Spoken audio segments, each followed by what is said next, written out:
Hello, mga kamem. So, na-enter dito sa sa industry of digital product. So, kita mga mami nga nasa balay, mga inahan nga nasa balay ra. So, ringita dito pamaagi mga kwarta ta through online. So, nag-searching day ko sa mga YouTube o sa mga pwedeng mahimo sa inahan nga nara ka sa balay. So, mo din akong mga latest nga nahimo karon 5 ka buok sa Rocket PH. Akong gikuan gibaligya ba ya naghimo ko sa akong first nga e-books nga Stay for Mom at Home, and then ikaduha kay Children Math Activity, ikatulo kay Alphabet Coloring Books Pages, and then Farm Animal Coloring Book, and then the latest is a complete learning guide for kids, Tagalog patinig, so mga vowels ba.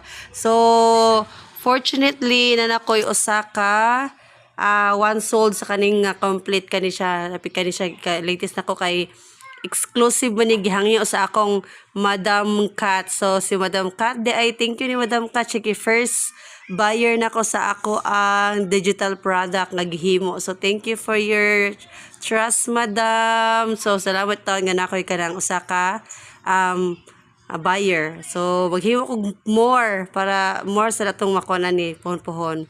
So wala tong kalingawan nga dapat sa balay. So maghimo lang tag mga ani, at least natay pangwartahan soon lang. So in God's will. Amen. So thank you Madam Kat again sa imong kuan. So kita nila nga sold ha, di lang maklaro sa sold, di siya one sold.